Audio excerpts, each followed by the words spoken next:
What's up, everybody? Today we're going to be inspiring you to effortlessly paint a large portrait.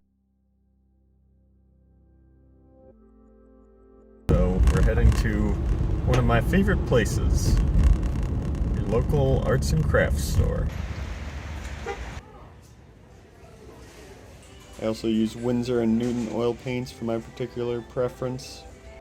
I prefer their consistency and use a palette of primary colors in two shades, light and dark, as well as raw umber, ivory black, and titanium white.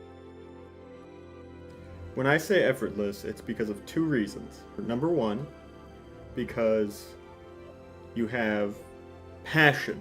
And number two, is because you have an understanding. You understand the process, you understand what it takes, you know each step along the way, and you have confidence in what you're about to do.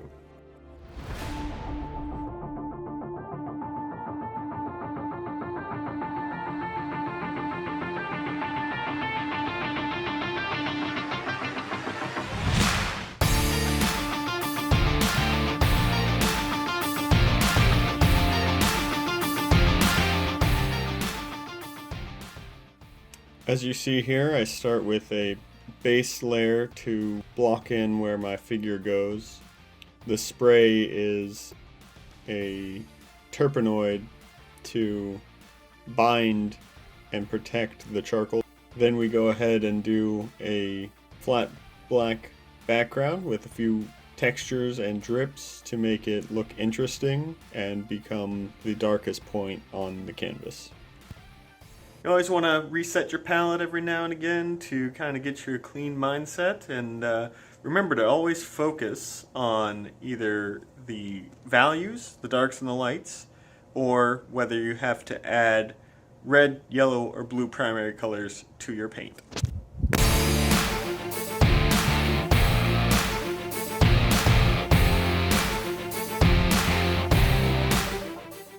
The main focus has to be the values. So when you're going for a realistic look, you want to shift based on whether you see it being lighter or darker.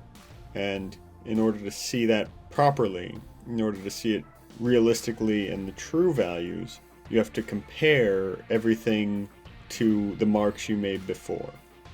You compare that area to everything surrounding it. Knowing what's around it defines what it is.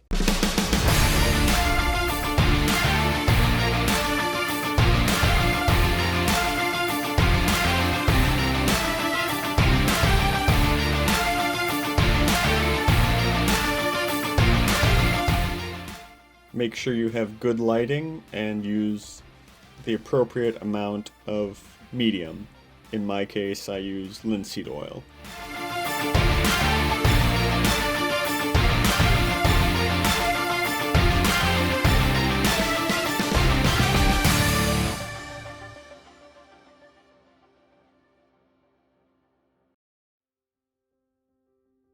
Once the overall shapes are set into place, it is time to get into the details with a fine brush. Get very intimate with your painting. If you start getting tired or mentally exhausted or hungry, then it's best to step away from your painting, take a break, refuel. It's hard enough to get things accurate and keep a consistent rule set and flow, so these things distract from the final product and getting things accurate, so everything works together in a painting. Everything that you see is connected in the painting, so it all has to be accurate and correct.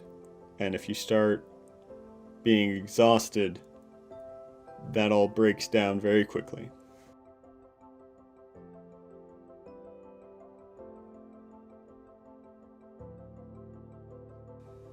So that is how you paint a portrait on a large scale. It's just one of many ways that you can really approach this kind of project.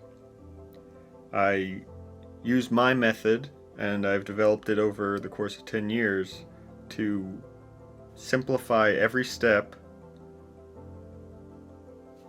and the aggregate of those steps create a complex result. That is the best way that I've found to work the fastest and the cleanest and the most emotionally responsive way to create a painting like this.